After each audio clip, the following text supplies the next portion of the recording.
Well, I hope you all had a good Christmas, and I wish you all a happy new year. Just going to do a very quick vid about New Year's resolutions and that sort of thing. Now, it is only natural at the end of an era, at the end of a period of time, that we reflect, so it is commonplace and a completely natural thing to reflect your previous year as the year draws to end. In the same way that it's only natural to look at making changes at the beginning of a time period, be that a new day, a new week, a new month, or a new year. And obviously, traditionally, New Year's resolutions, and in New Year's, we do tend to lay forth plans for the future. Now, many people go down the New Year, New Me thing on social media, and that gets quite heavily criticised. But, some people generally do post things on social media because it sort of makes them publicly accountable for their plans. They've made it public knowledge that they intend to make a change, and that can add an element of accountability for some people. Obviously, you get your attention whores that don't give a flying fuck really and just do it to make a load of noise and make attention for themselves. And these are the same sort of people that post very sort of misleading photos of their progress or of their abilities or their achievements, and usually end up not really progressing at all at the end of the year. Now, there is nothing wrong with setting goals. In fact, it's actually a useful tool. There's nothing wrong with having a plan. It's probably a lot more effective than not having a plan. And there's nothing wrong with aiming for the stars. In fact, I myself am a great believer in really, the sky's the limit. Don't limit yourself. Really try and find your limitations rather than preconceiving them. But at the same time, if you're setting the same goals each year and you're failing to achieve them each year, and you can sit there and you can say, oh, well, it didn't happen this year because of this or because of that or because of the other. The truth is, if you really wanted it as much as you're trying to convince yourself you want it, you would have made progress. And I think one of the problems with goals and resolutions is that quite often we desire something that we just aren't willing to achieve.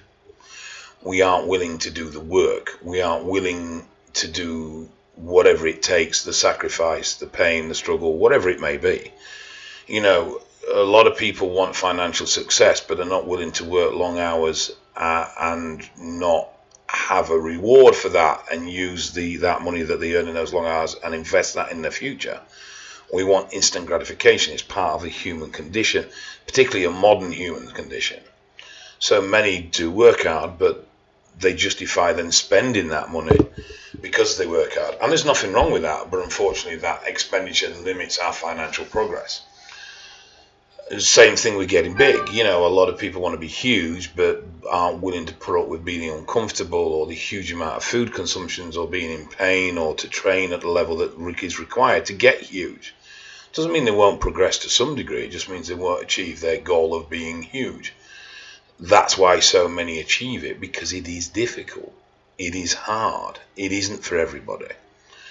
And if you're unrealistic about what you're willing to do, what you're willing to commit to, then you'll be unrealistic about your goals. And as a result of that, you'll fall into a perpetual circle of failure, of not achieving, making excuses, and resetting the same goal and making the same mistake again.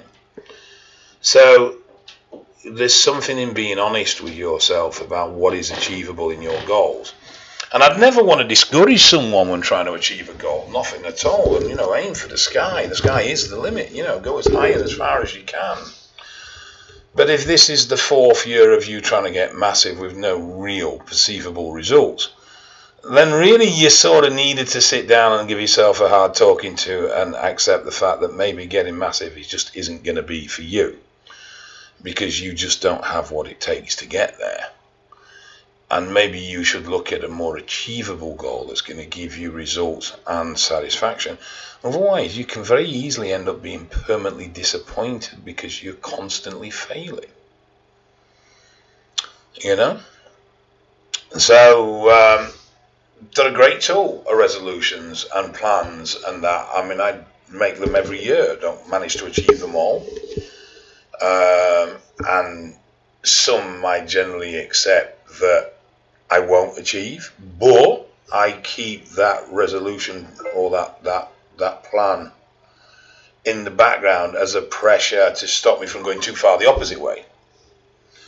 But in general, you know, I mean, a lot of my... Tell me your voice password to continue. For some reason, my phone has decided to talk to me. Just ignore that. Fuck off, prick.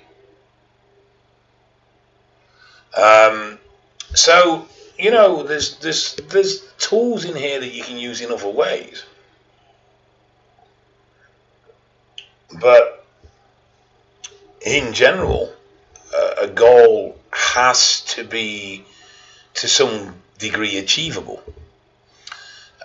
It might be a little bit beyond your reach, but you know, if you're 9 stone wet through and think you're going to be Mr. Olympia at the end of 12 months, well, you know, let's be realistic. That's never going to happen in a million years. But at the same time, you can have short-term goals that build together for a long-term goal. But if you're not achieving your short-term goals, you're not going to achieve your long-term goals. So you sort of got to look at this and readjust things. And you see so many people continually asking questions about trying to achieve short-term goals that they never ever achieve. And it's like, well, then something needs to change. And either you need to be honest with yourself about the fact that you just ain't got what it takes to get there, and seek another goal. Because if we could all get huge, then there would be no achievement in being huge. If we could all get super rich, then there'd be no achievement in being super rich, if that's what you desire. I like financial wealth and financial success. I'd be a liar if I said I didn't. Of course I do. But I also think there's a balance between that and moral success. And though I like to earn money and have nice cars and nice things in my life, I also like to have a sense of accomplishment and a sense of moral achievement, which is why I work in the field I work in, because I get a reward from helping people. So it's all about what fulfills you. But be honest. No point entering in a field that has that reward if that's not for you. If you're completely materialistic, you're completely materialistic. That's not a judgment statement. That's just an acceptance of what you are, you know. I do like my motors. A bit live, I said I didn't. I try to be sensible with them, but every now and again it gets the better of me. So anyway, I'm going off topic here, sorry. So, yeah, you know, use the time period to reflect, but reflect honestly. Don't make excuses for failings. Look at them honestly. There will be influencing factors. There will be issues that have created problems. There's no denying that. But are they really the reason you fail to succeed in your goals? Or are they just what you're using as an excuse? And are you using that as an excuse because deep down you really just don't want it enough? Because if you truly desire something enough, you will do what it takes to achieve that goal. And that was something that was said to me a very long time ago. And it's something that really does ring true. If you want it enough, you'll get it. Where people go wrong is not learning that and continuing to strive for something that they're never going to achieve because they just don't want it enough to put the work in to achieve it. So they end up in this circular roundabout of goal, fail, never actually progressing anywhere. And so it'd be much better to divert their energies into something that they will progress in, which will give them reward. Whatever that reward may be, could be financial, could be self-satisfying, could be all sorts. But the bottom line is nothing in life is free, and if you want to be good at anything or succeed at anything, it's going to require an element of work and sacrifice. And the sooner you accept that, the sooner you'll move forward. So, having all this said, what are my goals for 2019? Fuck knows. Well, I want to take my current business, the harm reduction stuff, into schools. So my wife is going to be sharing my office with me, and she's going to take over a lot of the admin management of what I do, scheduling, seeing clients and such like, and we're then going to push into schools for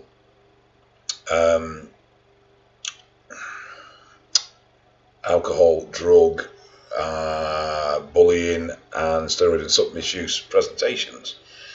I have a network of presenters that I can already use, and someone else that may be joining the business specifically in that field. There's another business that I'm looking at developing, but I'm going to keep that under wraps for now. It's very low key, it's very, very small, and it's not really anything flash anyway, so it's not something I'm particularly going to promote, and I'd rather keep it anonymous in that sense, if you know what I mean, because it does it no credit for my name to be behind it, to be fair. Physically, personally, I need to be fair, and I need to be healthier. How I'll go about achieving that, I'm not sure as yet. I lose my training partner in a couple of weeks' time, which actually might be a good thing. I can't physically train hard at the moment. My heart condition prevents me from being able to push hard.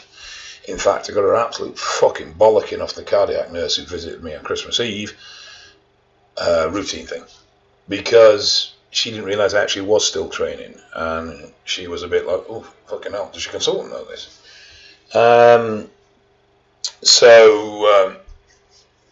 That in self causes me to not particularly enjoy my training, because the pleasure I got out of training was pushing the limits, was pushing myself, was pushing the physical boundaries, because I can't train to that extent anymore. I mean, obviously now my weights would be less, but that doesn't mean the intensity has to be less. It just means the weights used would be less. But I can't muster the intensity because physically my heart won't cope with it. So I find training a bit of a chore at the moment and a bit mundane. I'm going back to doing some TUT work, and one of the good things about losing my training partner is I can just plug my earphones in, be in my own little world and do my own little thing. And if I end up doing some weird shit for half an hour, it doesn't matter because there's only me there. So from the physical point of view, my achievements this year are really based around functional fitness and achieving greater fitness. Back on diet, already back on that, so that's no big deal. Got a few bits of crap to eat up, but I'll just fill them in as treats over the next week or so. But otherwise, diet-wise doesn't really bother me, and it's just a case of improving my physical fitness. And that's really as far as it goes on that front for the new year. On me as a personal development, not sure.